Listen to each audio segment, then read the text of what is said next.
Falmerabantsika rehetrarehetra indray amin'ny fotoana izay fanomezana androany araky ny titre izay nolazaiko dia tsy nanan-kery tanteraka ny fomba nahalany ny Andriamatoa Andry Rajoelina satria tsy manan-kery akory ny antota-taratasy izay napetrany tamin'ny 2018. Ato izany dia iresakitsika manomboka amin'ny page 15 jusqu'à 19 amin'ity soratra izay faneho-kevitry ny groupement des cadres intellectuels COCA ity. Tsara mampafantatra anareo fa na dia ohatra ka nezana no tapenambava ireo mpitsara ao Madagasikara, nezana no tapenambava tsy avela teny amin'izao obligation de réserve zao dia misy ihany ny mpitsara sy ny manam-pahaizana izay mahasamy teny satria isika malagasy dia manana ny atao hoe liberté d'expression. Ka dia mbola manainga andreo namana mpitsara izay mbola maniry aneho ny hevitra ny mikasika an'ity raharaha nationalité ity mba hanaraka an'izany fa tsy atahotra fampitahorana hoe obligation de réserve, conseil de discipline sy ny rehetrarehetra. Ary tsy natao anompoana olon-tokana akory ny fahalalana sy ny fahefana izay nomena anareo, fa natao kosa mba anompoana ny firenena, natao ampiarana ny lalàna. Eto izany dia araka ny tenena tamin'ny alakamisy lasa teo izahay nametraka fitoriana ho an'i Andry Rajoelina. Mifampitohy amin'izay dia hovakiako ny nosoratan'ireo GCICC groupement des cadres intellectuels milaza ato amin'ny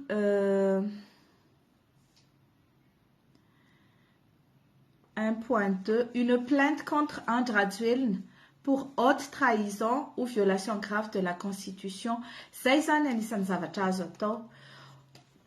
Chacun estime que pendant qu'il était président de la République depuis 2019, en dissimulant sciemment qu'il n'est pas de nationalité malgache et du fait qu'il est naturalisé français depuis 19 novembre 2014, Andry Rajoelina a commis les crimes de haute trahison ou de violation grave de la Constitution prévus par l'article 131 de la Constitution. Y a-t-il réellement intérêt à emprunter cette voie alors que la définition de ces deux crimes pose déjà problème? En tout état de cause, vouloir déposer plainte avec succès contre le président de la République pour ces deux crimes est une simple vue de l'esprit détaché des réalités juridico-politiques dans la mesure où dans sa composition actuelle, la majorité présidentielle ne votera jamais en son accusation. Ce qui violera, bloquant dûment la Haute Cour de justice en violation manifeste de la procédure de motion de censure comme ce qui s'est passé en décembre 2022. Azo atao ihany koa io zany dia milaza ry zareo hoe raha ohatra ka andeha hitory isika any amin'ny haute cour de justice dia efa mazava ho azy fa ho bloqué zareo amin'ny assemblée nationale izay mbola maro dia maro ny olony Andry Rajoelina ao izay mpanona fitondrana tsy malala izay ambony tany amin'ny resaka lalàna na dia mpanao lalàna na dia mpanao lalàna na dia magistrat de profession azany lehibe ny assemblée nationale dia izy no voalohany indrindra miaro any Andry Rajoelina ao. Ny député sasany moa tsy malala izay ambony tany amin'ny lalàna dia mieritreritra fotsiny hoe gasy ray gasy reny izy ka dia izay dia ampy. Mampitehiteny izany hoe raha ohatra ka ny mahagasy ray mahagasy reny dia efa ampy ahafana mirotsaka ho président de la République, inona ny antony anakanana ny olona izay tsy eo atoerana tsy mipetraka enim-bolana tao Madagasikara tsy azo ilatsaka. Azonareo ve? Izaho zao efa ela be, efa 5 taona, efa 4 taona tsy ta Madagasikara. Raha io lalàna io zany tsy miatra, tonga ny ara-pitso mivoaka amin'ny le 12 ny datin'ny élection ka miteny hoe za koa zany ilatsaka. Rehefa tsy ho ampiarina ny hoe tsy maintsy malagasy no milatsaka dia tokony foanana ny lalàna rehetra mikasika ny condition filatsahana. Dikan'izay na olona vao tonga androany ray andro izy ny tonga tao Madagasikara dia mahazo milatsaka. Rehefa tsy ampiarina ny lalàna dia ataovy an'izay. Fa tsy hany aloha zao ny resantsika fa eto amin'ny hoe afaka atao ihany koa zany ny mitory an-Rajoelina eny anivo ny instance civile satria tsy nandritry ny ary averiko ihany, tsy nandritry ny fotoana mahafilohan'ny repoblika azy no nametrahany candidature na hoe zavatra nataony mandritry ny mahafilohan'ny repoblika anazy ny fanafenany tsy gasitsony azy. Fa tamin'ny mambola olon-tsotra azy tamin'ny 2018 izy no nametraka ny candidaturany ho président ny repoblika ary tsy nanao ny asa ny ara-dalàna ny HCC fa nieritreritra hoe gasiray gasireny io dia afaka milatsaka. Tsy ny sava izy hoe olona efa malaza honohono hoe double nationalité tokony mba jerena hoe ahoana tsara ny fondement zay double nationalité zay. Tsy nisy nalalana anao an'izany moa ny olona raha tsy zahay tamin'ity volana jona ty vao nijery ahoana marina moa zany ny fondement ny nationalité n-Rajoelina io.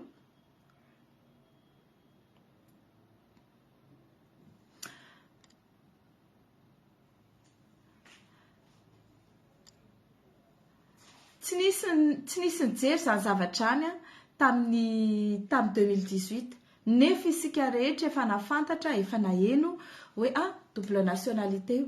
Fa eo zany dia tsy nanao ny asa ny haute cour constitutionnelle izay manao ny cour électorale mandinika ny dossier de candidature.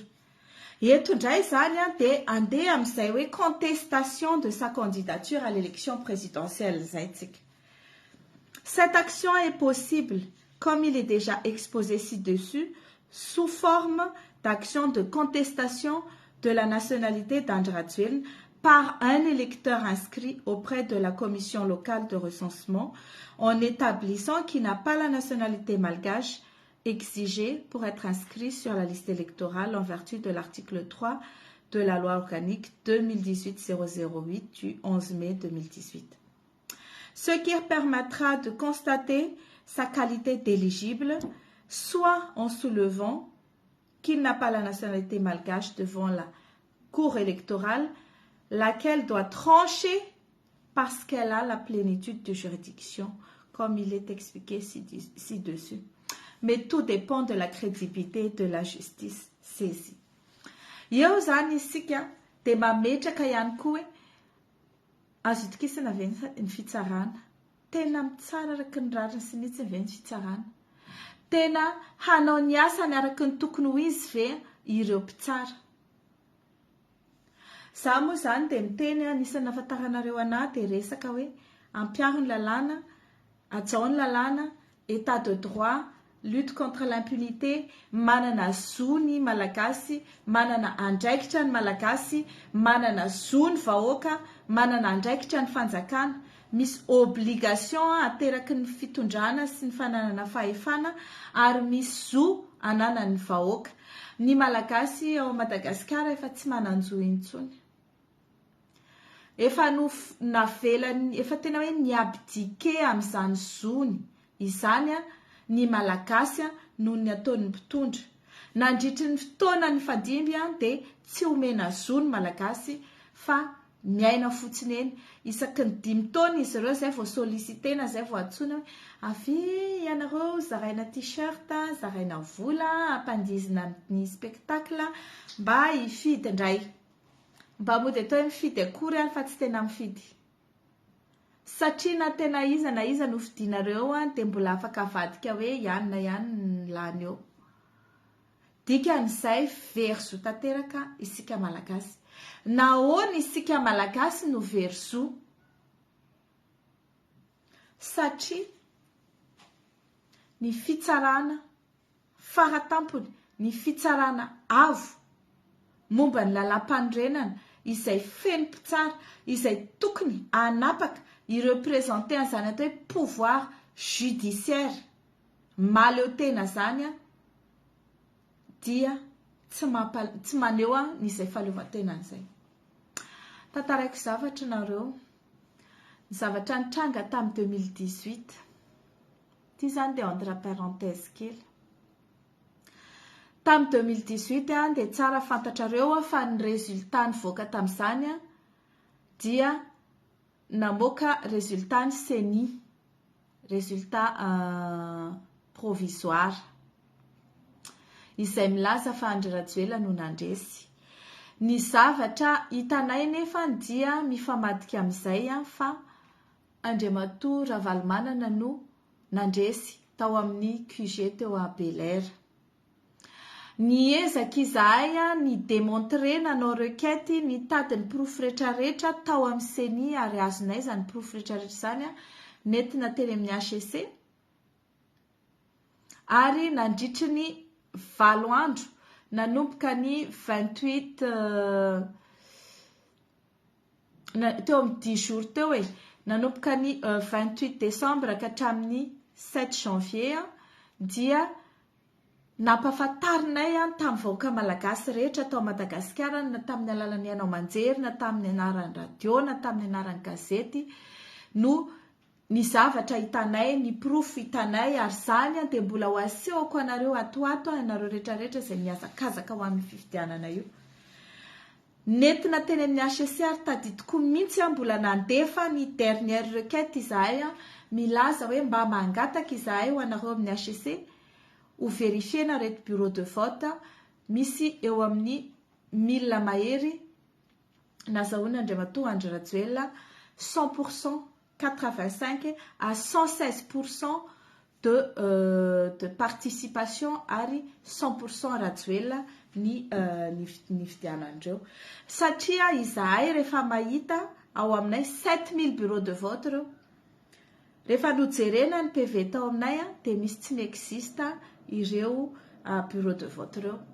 Nentina teny amin'ny HCC zany fa 5 zao ny zavatra nisy.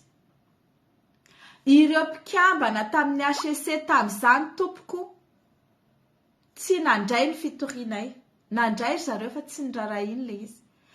Ary nisy olona tany niresaka tamin'ny zareo, nandeha niezaka nandresy lahatra azy fa zao no niteneny izahay tompoko dia efa nandray vola tamin'ny Andry Rajoelina ary tsy afaka hivadika intsony. Nandray vola tamin'ny Andry Rajoelina zany ny HCC izay notariany Eric Rakotoarso tamin'ny 2018 ka nahatonga azy ireo tsy nijery akory ny requête izay napetrakay na dia tokony ho nisy verification natao ary zany.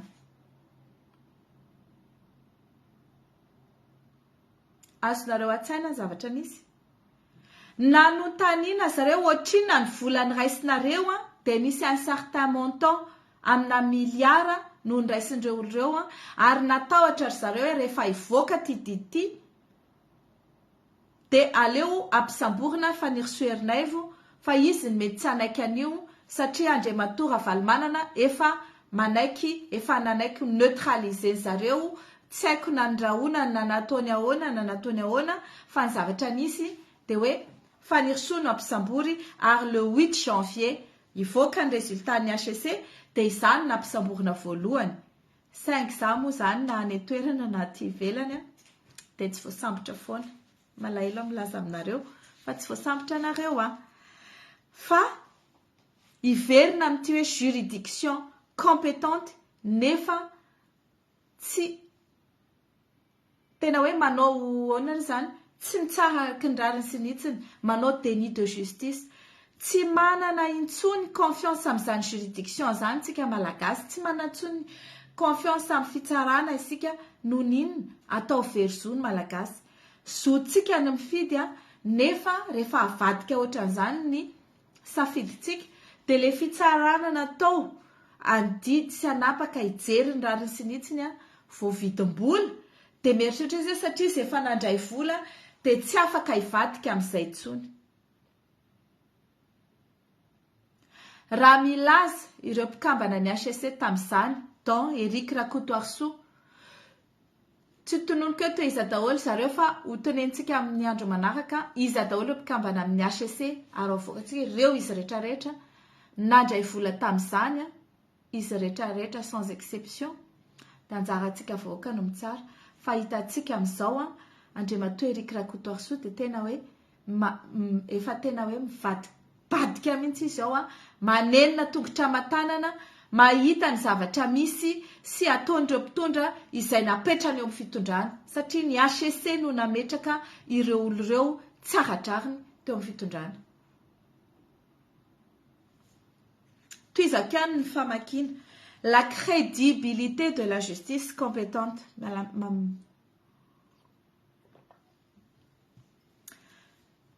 Aussi ce fantanina. Pourrait-on faire confiance à la juridiction compétente sur le plan indépendance, neutralité, impartialité et intégrité? Des Fallen, nul n'ignore le déficit profond et chronique d'éthique juridictionnelle des magistrats.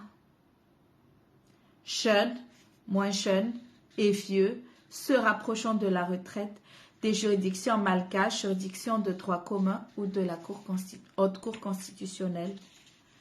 San Zavamisio, mila iti dernier poste kumikasika an'ity ICC ty tena hoe mandeha mitodika amin'ireo malagasy rehetra izay miandrandra ny fitsarana ary mitodika amin'ireo mpitsara rehetra izay miasa ao anatin'ny fitsarana manapotika anareo ary manimba anareo ny ataon'ny mpitsara sasany kanefa ianareo mangina dia voalazan'ny lalàna hoe voalazan'ny adage hoe qui ne dit mot consent rehefa ohatra ianao zany manaiky matoa ianao tsy miteny dia manaiky matoa tsy miteny izay ny dikan'ilay izy manaiky matoa tsy miteny fa ahoana moa zany misy mpitsara maheriny 1000 ao a Madagasikara dia ireo mpitsara vitsivitsy izay akaiky fitondrana izay nahazo toerana nahazo plasy ve zany no andeha hanapotika ny crédibilité anareo mpitsara rehetra 1000 ireo. Za zany dia tena miantso an'izay hoe fahatongavan-tsaina ny mpitsara zay, les jeunes, les moins jeunes, les vieux se rapprochant de la retraite.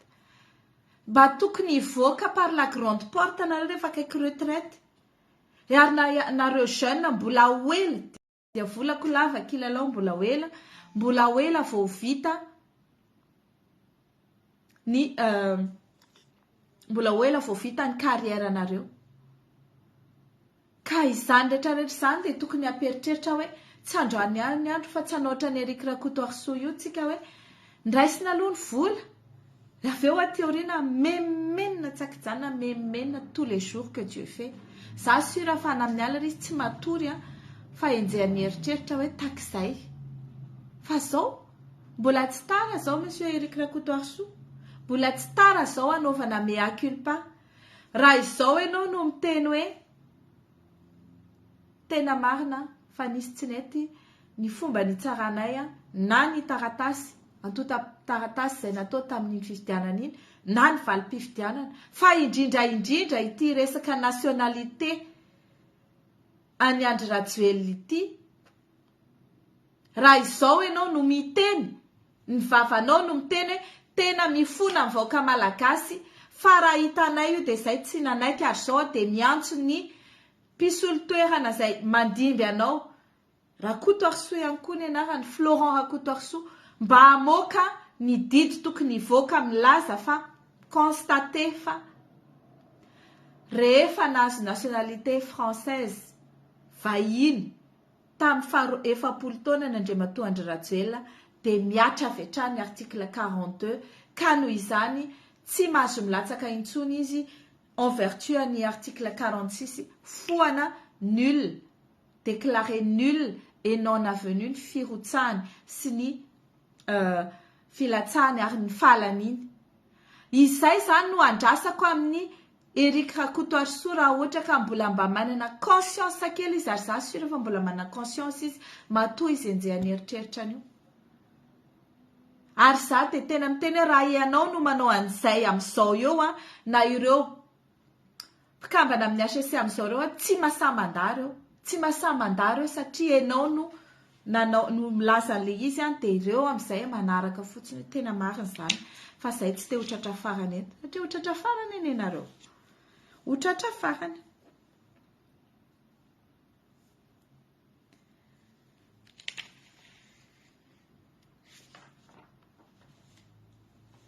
Ato zany tany sainy zareo amin'ny ICC ao ny momba andreo mpitsara amin'ny juridiction de droit commun crédible ve sa tsy crédible.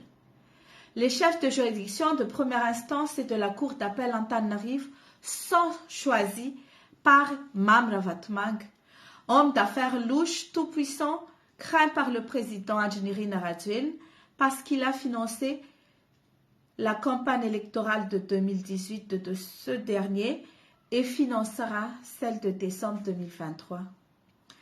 Andry Rajoelina a refusé plusieurs fois de nommer des magistrats choisis par le Conseil supérieur de la magistrature, CSM, à des postes de chef de cour, malgré les dispositions de l'article 16 qui dit selon lequel les décisions et propositions du Conseil supérieur de la magistrature lient l'autorité de nomination, notamment le président de la République.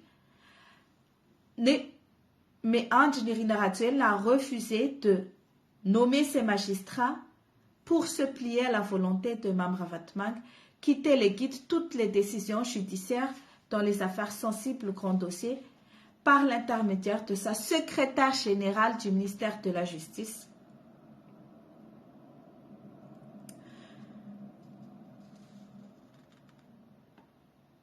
Misy tsy vakiko mikasika ny vie privée madame le secrétaire général fa idirako kely izay.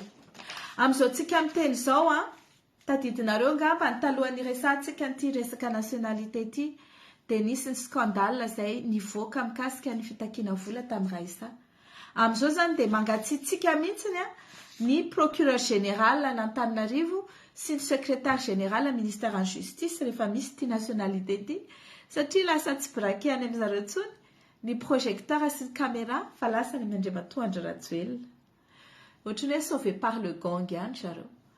Kanefa tsy avelantsika zao dia tsy avelan'ny izay ny atao hoe kopikopin'ny marina eny ihany.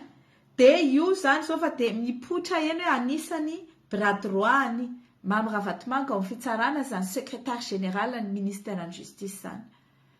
Ary zao ny vaovao azoko voaray maly hoe tamin'ny Zoma dia nisy fitifirana tao amin'ny fonjana Tanimora tao. Dia mody hoe accident le izy fa i Raisa tompoko ny saika ho tifirana zareo tao. Fa tsy voy izy. Fa tena efa tonga hatrany amin'ny élimination physique mihitsy ity tantara ity. Ary olon'ny AG satria izy daholo nametraka olona ao amin'io pénitencier na Tanimora io. Dia efa saika hoe tsy hitan'zareo intsony satria namoaka vaovao iny moa Raisa omaly hoe izy no miantoka ireo gadra vehivavy, détenu vehivavy marary, misy voan'ny tuberculose, misy voan'ny sida, misy efa ho teraka, dia mandeha mangataka fanampiana ao amin'ny Raisa, vonjeo zay dia izy manao asa soa ampigadrana ao dia nivoaka izay resaka izay dia iny amin'izay no nateritra ny retsy. Fa izany zavatra misy hoe tonga hatrany amin'ny élimination physique le raha dia mody natao hoe accident le fipoaham-basy fa i Raisa no saika voatifitra tao amin'le fonja. Et en plus nasina caméra anakenina be zao eraky ny tokotany sao dia mbola mandeha micontacter anay aty Raisa na sao dia mbola milalao telefona na sao dia mbola andefa vaovao aty amina aty. Tsy fantatry zareo hoe zany tsy miresaka amin'olona any am-ponjy. Fa misy fomba hafa fa mandray ny vaovao izay omeny Raisa. Ary hitantsika eny amin'ny Facebook eny afaka alefany amin'ny Fernancello zany, afaka alefany amin'ny vadiny zany, afaka alefany amin'ireo olona rehetrarehetra manodidina anazy zany, fa tsy raha isa direct no andeha hiresaka amiko. Hitantsika fa nandeha tamin'ny gazety avy hatrany, nandeha tamin'ny télé avy hatrany ny zavatra nytenen'ny Raisa, fa dia hoe notifirina mihitsy zany izy rehefa ohatra ka tsy tatsony izay anaovana anazy. Heureusement moa zany tsy nanina leola satria tsy nantifitra tao anaty maizina tao koa ngamba ndreto pénitencier reto, heureusement dia tsy maty le olona, fa zay zany ny zavatra misy. No ninona no ity AG mbola mandendeha miriaria, tsy misy fepetra nandraisana no raisin'ny ministra amin'io. Tsy afaka soro-ministra koa izy en fait, satria ministra dia Andry Rajoelina no nametraka azy ary tsy afaka manala ny olona napetraka Ravatomanga ny ministra apetraka Rajoelina. Zany ny zavatra misy tena tsisy crédibilité na ny kely arany ny fitsarana anaovan'zareo anazy.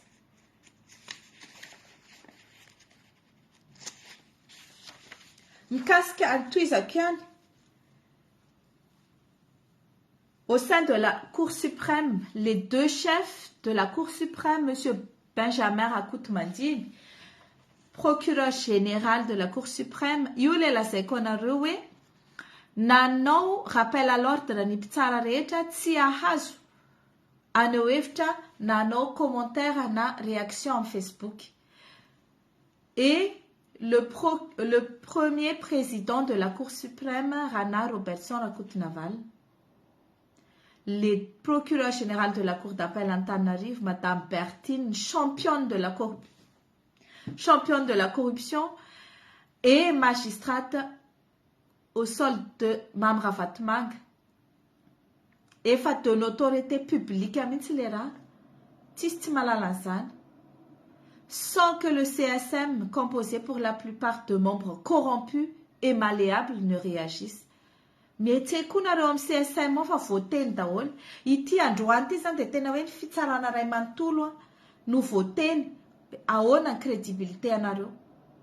Andehany amin'ny haute cour constitutionnelle andraitsika izao. Ireto aby ny mpikambana ao amin'ny haute cour constitutionnelle. Tsara marina fa ny haute cour constitutionnelle ihany no manao ny cour électorale amin'izao tsika miteny izao. Le président, M. Florent Rakotoarssou, ancien ministre de l'Intérieur d'Andry Rajoelina pendant la transition de 2009 à 2014 et son fidèle compagnon, il a été épargné de poursuites pour la chasse de flamants roses. Madame Christiane Rakoutbe, magistrate compétente et honnête, mais qui a perdu son indépendance car épouse du procureur général de la Cour suprême, Benjamin Rakotomandimy, conseil technique du président Andry Rajoelina. Eo zany dia efa misy conflit d'intérêt koa, magistraty ao amin'ny haute cour constitutionnelle izy nefa nisy vadiny procureur général de la Cour suprême. Raha ohatra ka tsisy conflit d'intérêt zany dia tsy haiko tsony hoe inona ny anaran'izany. Madame Rondro Lucette Razanadjainy Arson, mariée, ancienne secrétaire générale du gouvernement du Premier ministre Christian Tsey, à qui il accorde constamment des marchés publics de deux dernières dans des procédures frauduleuses. Zany tantarandreo membre ny HCR zany. Ça tsy miresaka vie privée fa nareo mamaky anazy eo amin'ny page 17 eo tout ce qui est corruption sy anany resaka fa tsy miresaka hoe ahoana tsara fa andehan'le vie privée. Madame Rodziniaina Ranevson, mariée, épouse de Monsieur Dina Ndjemaoul, secrétaire général adjoint à la présidence, qui décide avec Mam Ravatomanga de l'issue de toutes les affaires judiciaires sensibles. San ny olona ao anatiny HCA. Madame Antonia Rakotomandimy, quota de Mam Ravatomanga et fidèle compagne de son épouse, fidèle compagne de l'épouse de Ravatmanga et soutien indéfectible de Andratuel. Après quelle information ti Ari is nous épouse de Yves Rakutniana, c'est-à-dire qu'on est les vadene, Isaïe secrétaire général ao amin'ny tourisme zay anaovany Mamy Ravatmanga en prise totale zany ministère en tourisme zany. Madame Bakul Ratov Nelinjaf, femme de prière, quota de Mamy Ravatmanga, fialokalofana foana ty fivavahana ty anakonana ny tsy mety. Nefa na mivavaka ara dia tsy mahita ve ny masipana hoe le olona topoinao sy aranao teny io, nazahoanao ny toeranao io tena mandeha tena contraire amin'ny asan'Andriamanitra tokony hoe mba mieritreritra ihany fa tsy haiko hoe inona zany le ivavahana mivavaka amin'ny Ravatmanga. Une magistrate sans personnalité obéissant au Dieu et à l'œil les gens au pouvoir. Zay zany composition io haute cour constitutionnelle io. Ni membre amreo 6 membres sur 9 acquis d'avance et indiscutable à la cause du président Andjenirina Rajoelina ne voteront jamais contre lui à la haute cour constitutionnelle. De toute façon, espérant que les 3 autres hauts conseillers ne succomberont pas aux sollicitations de forte corruption par les gens du pouvoir, particulièrement de Mamy Ravatmanga. De toute façon, pour l'HC, la messe est dite et les carottes sont cuites. Monsieur Honoré Rakutman, un ancien président de la Haute Cour constitutionnelle et 2 fois président du Sénat, ancien membre des Rayamanjen Mizur, qui ont soutenu Andjenirina Rajoelina pendant la transition, un champion chasseur de postes, un caméléon et expert en changement de couleur, un censeur flatteur invétéré au service des puissants du pouvoir, actuellement conseiller technique du président de la Haute Cour constitutionnelle, Florent Rakutorsou. Lors de son intervention sur TVM, à l'heure de grandes écoutes,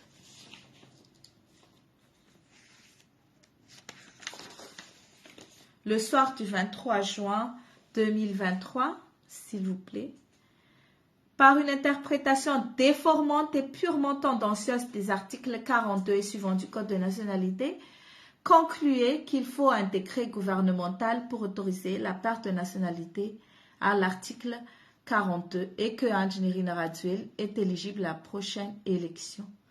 Izania de la Zenretu chez CICCRT, c'est un préjugement de la HC en la matière. Apprenez que tout flatteur vit aux dépens de celui qui l'écoute. Izania efa hoe ohatry ny hevitry ny mpanolotsaina ny président ny HC zany no netiny Honoré Rakutman na mampanolotsaina azy fa saingy mahagaga dia zao mpitsara invétéré, mpitsara tena hoe nanana carrière na mpitsara izay tonga hatrany amin'ny cour pénale internationale saingy dia voaroaka tany izy, voatery nanao poussé à la démission ozy izy ny Wikipédia satria incompétent.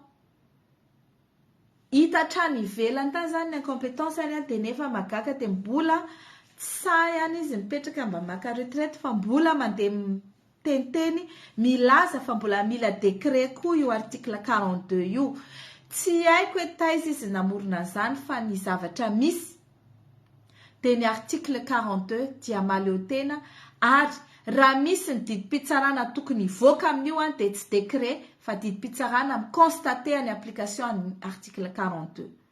Zany hoe ny tribunal de première instance na ny cour électorale zany no mamoaka didy ny constaté hoe ity olona ity dia hiara ny article 42 ka very avy hatrany ny zoom-pirenena malagasy rehefa naka zoom-pirenena vahiny izy. Zay ny vaovao, zay ny zavatra ao anatin'io.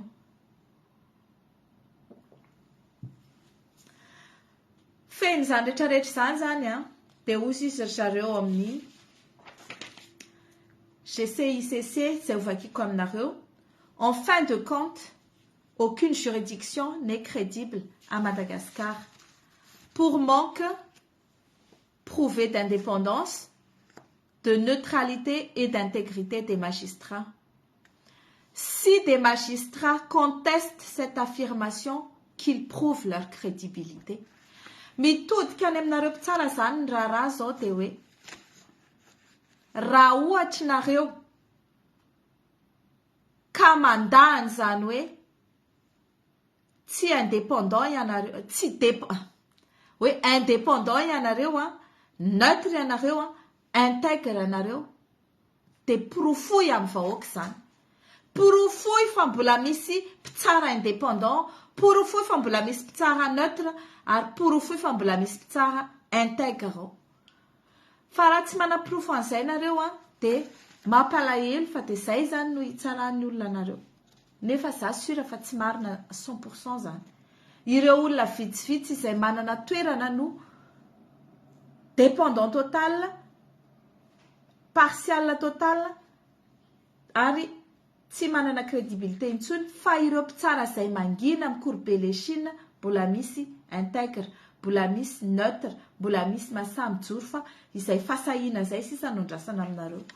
En conclusion, les débats juridiques sur la portée de l'article 42 du Code de nationalité malgache sont clos après de longues explications démonstratives, rationnelles, fondées sur l'objectivité, mais le principe est que tout malgache majeur qui a acquis volontairement la nationalité étrangère perd de plein droit la nationalité malgache sans qu'un décret du gouvernement soit nécessaire pour autoriser cette perte déjà acquise en vertu de l'article 43, deuxième partie, qui dit que ne sont pas astreints à demander, à solliciter une autorisation de perdre la nationalité malgache tous les hommes après l'âge où ils sont totalement dégagés des services militaires.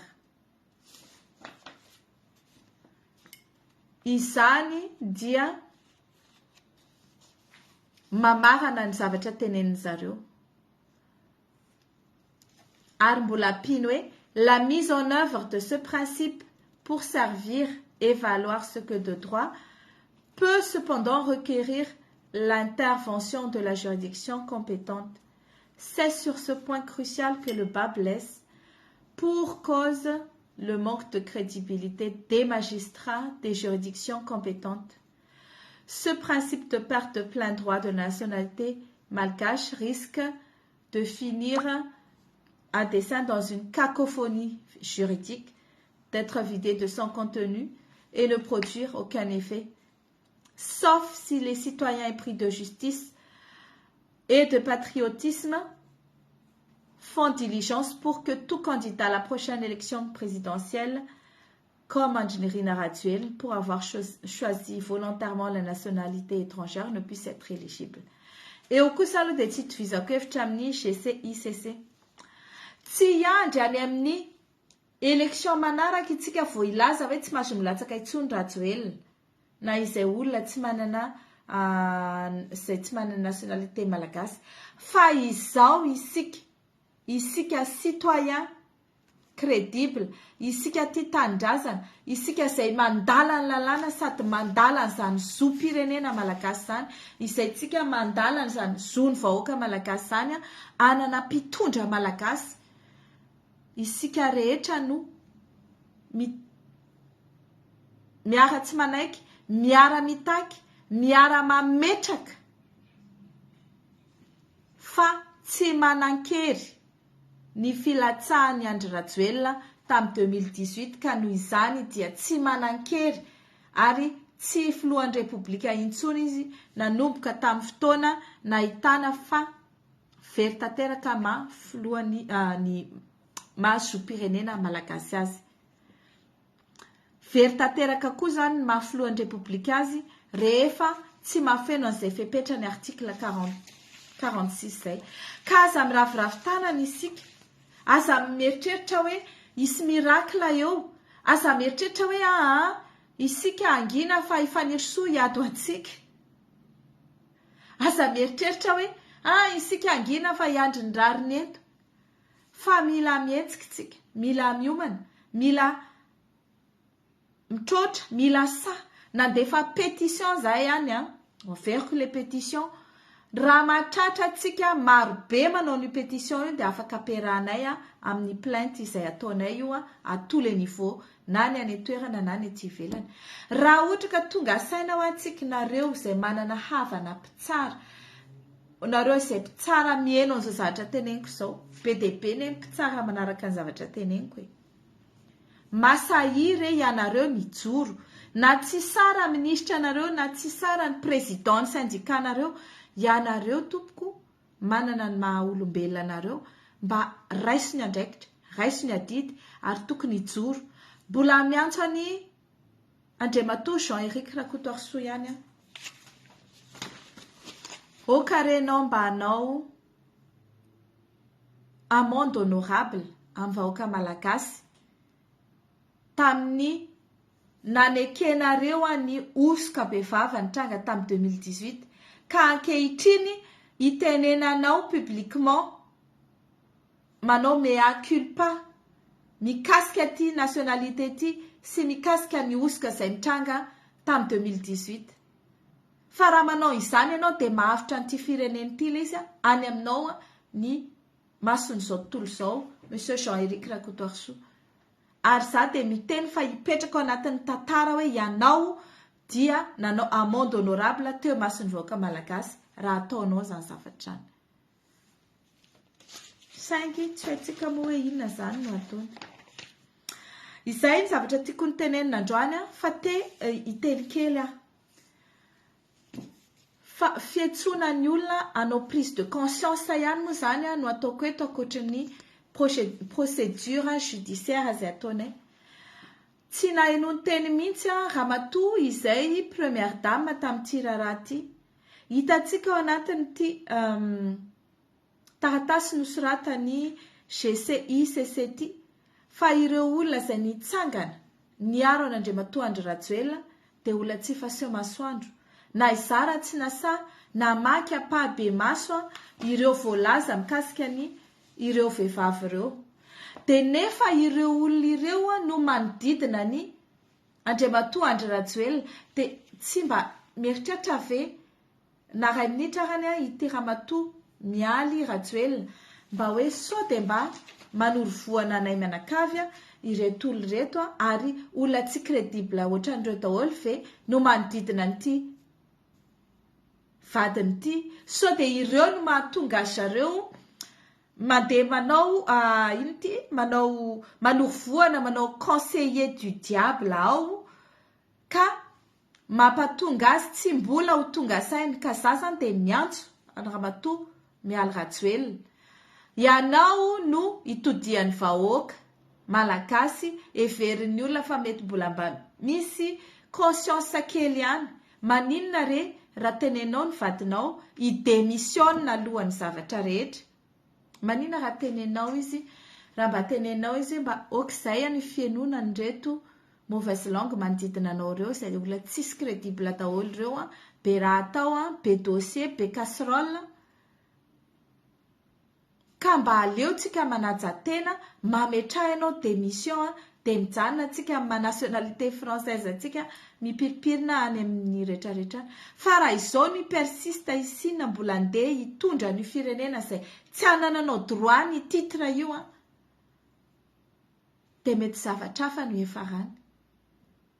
Izay ny tiako amaranana an'ity resantsika androany ity fa manome fotoana atsika rahampitso eny amin'ny cour électorale izay niresahako teo hoe tsy atokisana mihitsy fa saingy hoy izy hoe indraindray ny fanahy masina milatsaka ihany amin'ireny olona ireny na hijodasy rehefa avy namadika an'i Jesosy nilatsahany fanahy masina nanao mea culpa dia lasa izy nananto tena mba